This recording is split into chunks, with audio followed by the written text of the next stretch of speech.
Hugues Pascal Chofo. This is a workshop to sensitize all the actors of the sector of wood sector, to inform them that as for the 1st of January 2022, the exportation of the timber will be forbidden. And then in the area of the Central Africa, the community of Central African states, the decision has been taken by the head of state to put on place special economic areas.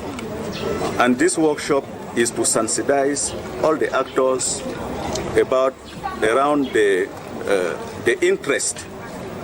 We have, all of us, even the professionals and the administrations mobilized around the project to be ready at the moment the date of the 1st January of 2022, the exportation of the timber will be forbidden. All of us, we have to be ready. All of us, we have to bring our contribution so that this project can be a success. For our country and our neighbor countries, for the interest of our populations and for the best well-being of the whole country and the CEMAC in general.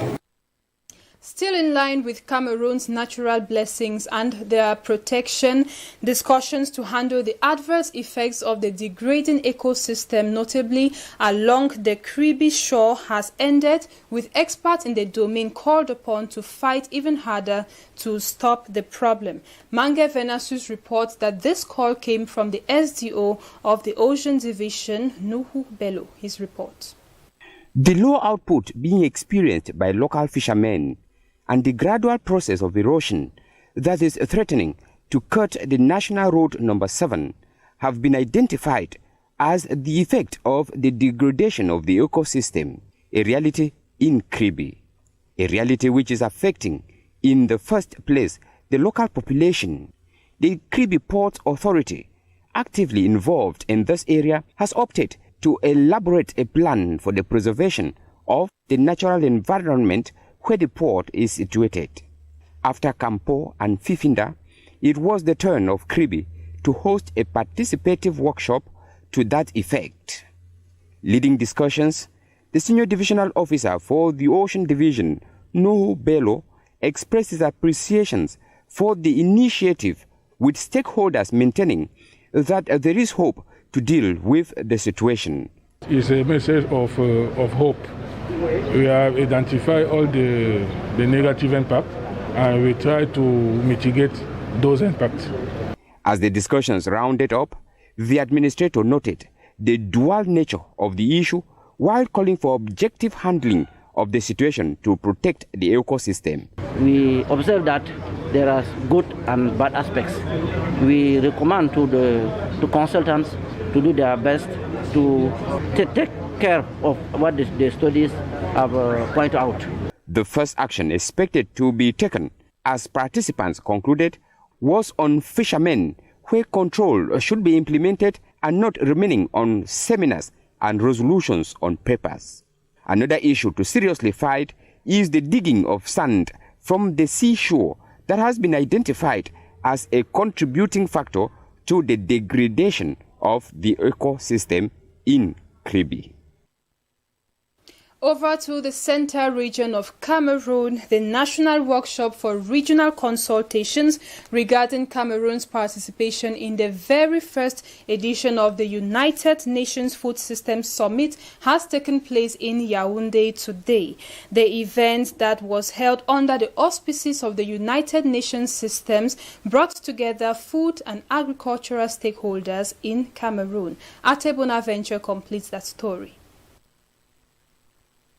About 3 million people suffer from food deficiency in Cameroon, while 16% of the population suffer from food insecurity caused by both human and natural factors. Cameroon is unique in the sense that we do have a land that is very fertile. We do have a population that is growing, but we do have food insecurity issues resulting from different challenges. And I think the consultations have, regional consultations have really brought to light some of the issues that the government of Cameroon will be taking to this Global Food Summit. It has also come up with a lot of recommendations that we as a country, through the ministry, will also take to implement to make sure that we are able to address some of these challenges that we face in regards to food security in the country. The national workshop to consolidate regional consultations for Cameroon's participation in the first UN Food Systems Summit seeks to lay the groundwork ahead of the major event. The issues of food systems is a global phenomenon. In the case of Cameroon, we note that blessed as we are as a country, with all the challenges that we face in the development and the attainment of the SDGs, this is a critical point where food systems and the processes that have been engaged to address this is laudable. Cameroon would be at the head of the table at the Food Summit with all these wonderful recommendations that are coming out that will be consolidated today from this workshop. The summit shall take place in the USA in September. It has as objective to bring together experts and policymakers to exchange ideas on how food systems can be more inclusive, responsible, and healthy while contributing to reaching the United Nations Sustainable Development Goals by 2030. The COVID-19 pandemic has revealed the fragility and inequity of today's food systems, thus the need of profiling models for sustainable diets and a data platform for modeling the impact of healthy and sustainable dietary patterns. Now let's go to Kolomin, that is a gold-rich village in the east region of Cameroon, where inhabitants have made the exploitation, or rather extraction, of this gold a major source of income. As tedious as the activity can be, the major process that the villagers use to extract this gold is purely rudimental. Ate Bonaventure, or rather Mange Venasius, brings us into the discovery of that gold extraction. This is Kolomin, a locality in Ngura subdivision in the east region of Cameroon. Here, there are large reserves of gold buried beneath the soil. This natural endowment has been considered as manna for the local inhabitants, for this has been a source of income for them through which they can meet their needs by exploring the precious metal. This is done locally with the use of rudimentary tools such as diggers to create gold mines, water pump to extract water from the holes, a shovel to carry away the soil, and grinding mills to crush the granules collected. They are later collected in bags, and the mixture, as these excavators explained, is then washed with water so as to separate the earth from the precious metal. This is ready to be sold, and this is gold. To end up with news out of Cameroon, we begin in Mali, where the military junta has detained the president Bao Ndao as well as the prime minister, a move which is soon to be deepening the political chaos in the country. And in Sudan, the prosecutors have accused Ali Mohammed Ali Al-Raham of being behind a deadly raid in the Darfur conflict in this country. Let's get details of this with Rogea Tububa. Soldiers in Mali have detained the president and prime minister of the interim government, deepening political chaos in the country just 9 months after a military coup overthrew its previous leader. The detention of President Ba Dao and Prime Minister Mukhtar Ouane came hours after a government reshuffle left out 2 soldiers who led the coup in August last year and raised fears of a second military takeover.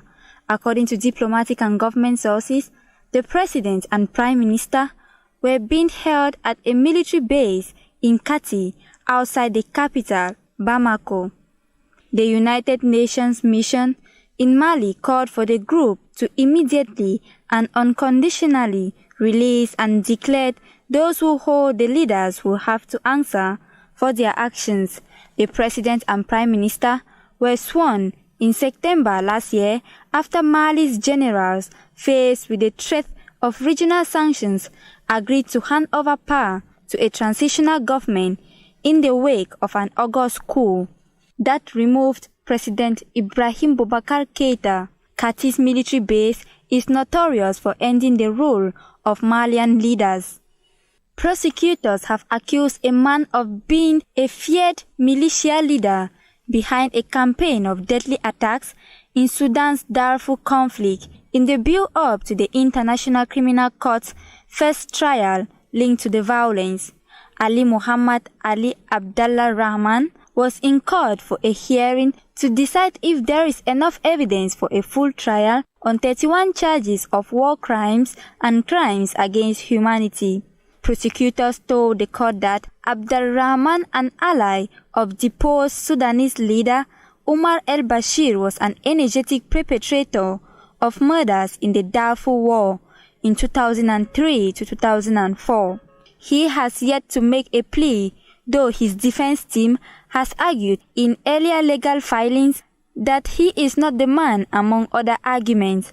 Bashir, who ruled Sudan with an iron fist for 3 decades, was deposed in April 2019 following months of protests in Sudan and is wanted by the International Criminal Court for genocide. Abdulrahman fled to the Central African Republic in February 2020 when the new Sudanese government announced its intention to cooperate with the International Criminal Court's investigation. That brings us to tonight's edition of the newscast in the English language on DBS Television with me, Cynthia Ngwemo. Thanks very much for watching. See you tomorrow, same time for another edition. Good night.